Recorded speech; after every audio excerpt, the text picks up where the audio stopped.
పవన్ కళ్యాణ్ వ్యాఖ్యలపై ఇప్పుడు రాజకీయ వర్గాల్లో చర్చకు దారితీయడమే కాదు, వివాదాలకు దారితీసినటువంటి పరిస్థితి ప్రధానంగా కనిపిస్తుంది. రాష్ట్రంలో ఉన్నటువంటి వైసీపీలో ఉన్నటువంటి కాపు నేతలతో పాటు అటు టీడీపీలో ఉన్న కాపు నేతలు, అదేవిధంగా జనసేనలో ఉన్నటువంటి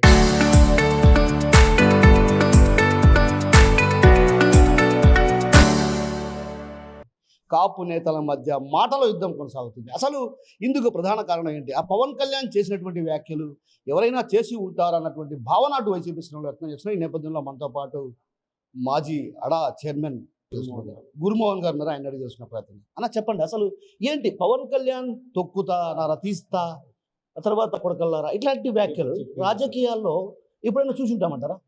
నేను ఇప్పుడు అదే ఇంతకుముందు జరిగిన మీడియా సమావేశంలో కూడా నేను ఒక ఛాలెంజ్ ఇస్తున్నా. జగన్మోహన్ రెడ్డి గారు ఈ విధంగా మాట్లాడిన భాషకు సంబంధించిన ఒక్క క్లిప్పింగ్ అయినా మీరు ఎక్కడైనా చూపించగలరా? నేను ఛాలెంజ్ చేసి చెప్తా ఉన్నా. మీరు ఒక పార్టీకి అధ్యక్షులు, ఎక్కువ మంది యువకులను మీ పార్టీలో పెట్టుకొని నడుపుతున్న మీరు మీ పార్టీలో సంబంధించిన యువకులు భవిష్యత్తుతో ఏం చేయాలనుకుంటున్నారు? ఎందుకంటే మా నాయకుడే ఇట్లా మాట్లాడినప్పుడు మేము కూడా మాట్లాడచ్చు అని మాట్లాడతారు. తొక్కి నారదీస్తా, కొడకల్లారా, ఇంకా ఎన్ని భయంకరంగా ఘోరాతి ఘోరంగా రాజకీయ నాయకుల్లో ఒక అధ్యక్షుడు, ఒక పార్టీకి సంబంధించిన అధ్యక్షుడు ఈ విధంగా మాట్లాడిన అధ్యక్షుడిని ఎక్కడ చూసింది లేదు.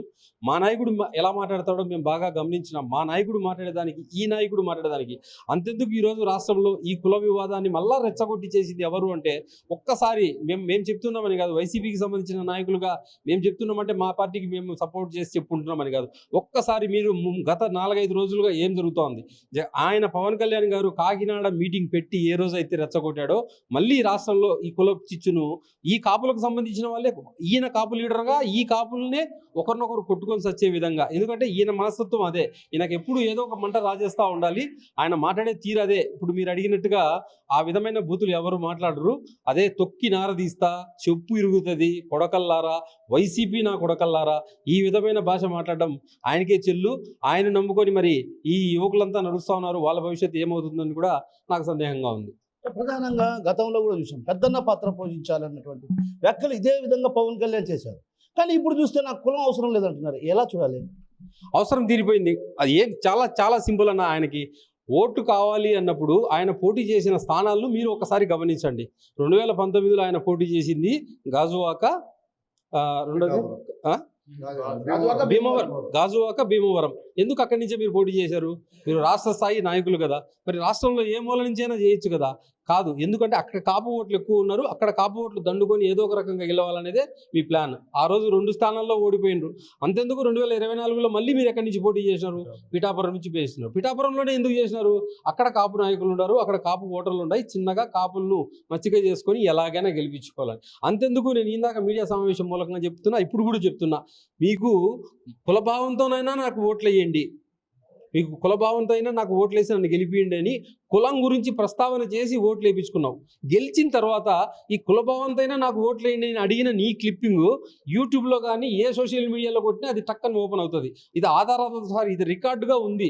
కులభావంతైనా నాకు ఓట్లు వేయండి అని అడుక్కొని మరి మీరు గెలిచిన మీరు ఈరోజు కులాన్ని నాకు ఆపాదించొద్దు, కులాన్ని నాకు సంబంధం లేదు అని అంటున్నావు. మరి కులానికి ఆపాదించకపోతే, కులం ఆదరించకపోతే, రాష్ట్రంలో ఇంత పెద్ద కులం నిన్ను ఆదరించకపోతే, నువ్వు చెప్పినావని ఓట్లు వేయకపోతే ఈరోజు ఈ నాయకత్వం, ఇప్పుడు జరిగిన ఈ ఎన్నికల్లో ఈ రిజల్ట్ అంతా నాది అని నువ్వు ఆ క్రెడిట్ తీసుకుంటావు. సమస్య ఏదైనా వస్తే, ఏదైనా జరిగితే దాన్ని తీసుకునే దానికి ధైర్యం లేక నాకు కులం సంబంధం లేదని చేతులు దులుపుకొని, నీ పని అయిపోయింది కాబట్టి, నువ్వు గెలవడం అయిపోయింది కాబట్టి నువ్వు తప్పుకునేదానికి చిన్నగా నాకు కులం వద్దని చెప్తావు.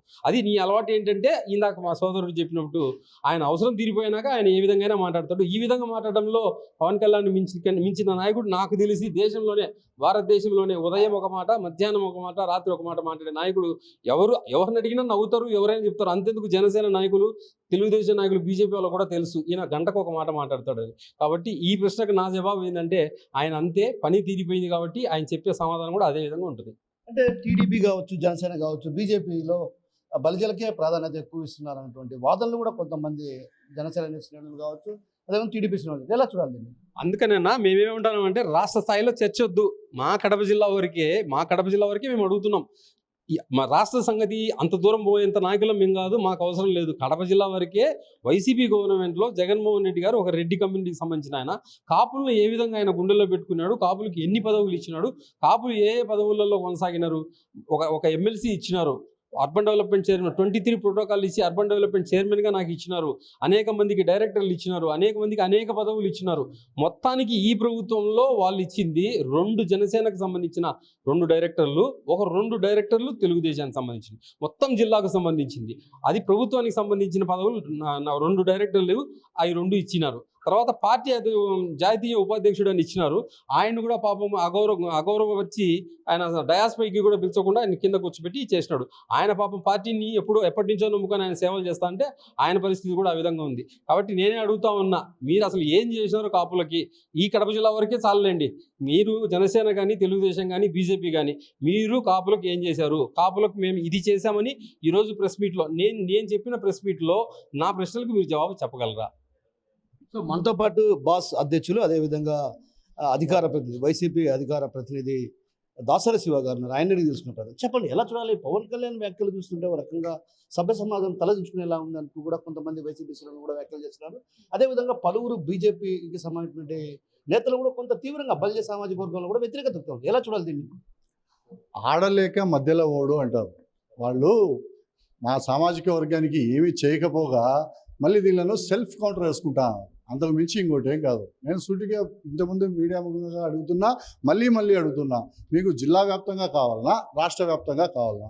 రాష్ట్ర వ్యాప్తంగా అయితే మా జగన్మోహన్ రెడ్డి గారు ఉప ముఖ్యమంత్రుల దగ్గర నుంచి అనేక మంత్రులు మాకు ఇవ్వడం జరిగింది. అనేక రాష్ట్ర స్థాయి చైర్మన్ పదవులు మాకు ఇవ్వడం జరిగింది. జిల్లాలో ఎత్తుకుంటే ఇప్పుడే మా సోదరుడు గురుమోహన్ గారు ప్రెస్ మీట్లో చెప్పినట్టు పేర్లు చెప్పమంటే చెప్తా. ఈ 2 ఏళ్ల కాలంలో బలిజలకు కడప జిల్లాలో అటు తెలుగుదేశంలో ఉన్న వాళ్ళకి కానీ, ఇటు జనసేనలో ఉన్న వాళ్ళకి కానీ, లేదా అటు బీజేపీలో ఉన్న బలిజ నాయకులకు కానీ ఎవరికి ఎన్ని పదవులు ఇచ్చారు? గతంలో 5 ఏళ్లలో వైఎస్ జగన్మోహన్ రెడ్డి గారు ఎన్ని పదవులు ఇచ్చారు?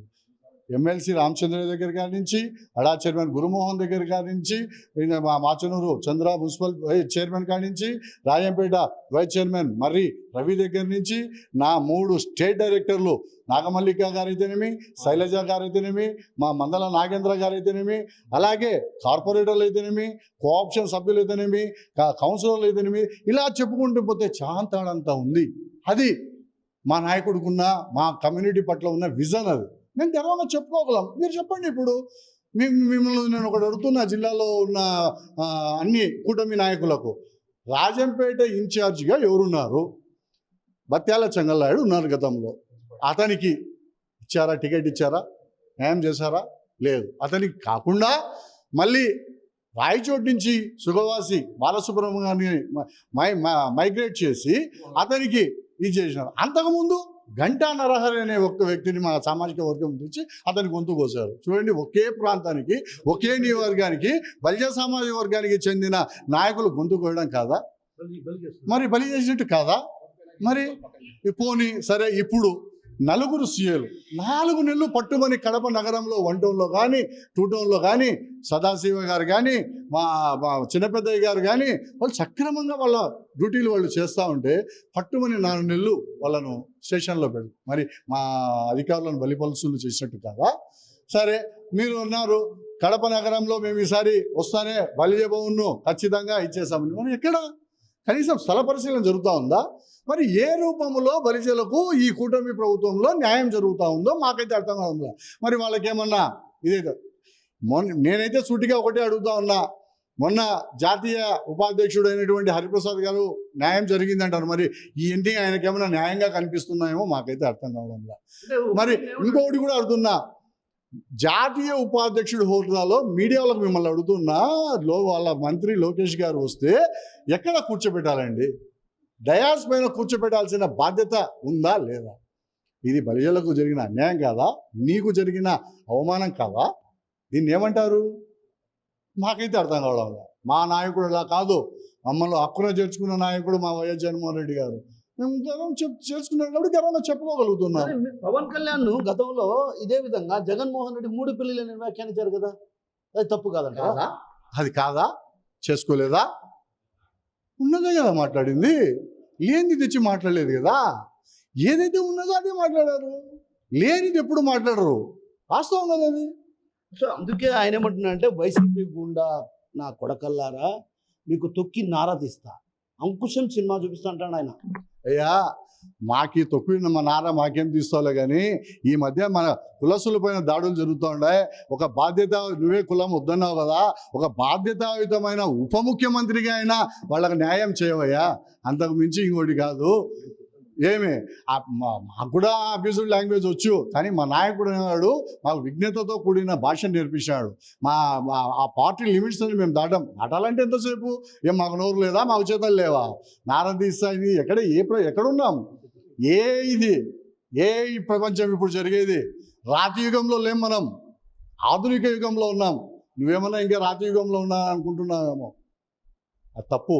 ఎవరు మాట్లాడినా కూడా తప్పే. మా దగ్గర నుంచి అయితే అటువంటి భాష రాబోదు. గతంలో కూడా మంత్రులు చేశారు కదా, మీ పార్టీలో ఉన్న మంత్రులు పవన్ కళ్యాణ్ పైన తీవ్రమైన వ్యాఖ్యలు చేశారు కదా. వ్యవస్థాపకంగా ఏమైనా రాజకీయంగా చేస్తాము, ఉన్నదే మాట్లాడతాము, అబ్యూజివ్ లాంగ్వేజ్ మాట్లాడము. మేము గడ్డాపదంగా చెప్తున్నాము. చూడండి, బాల్ గోడ కొడితే రివర్స్ అంతే రివర్స్ అవుతుంది.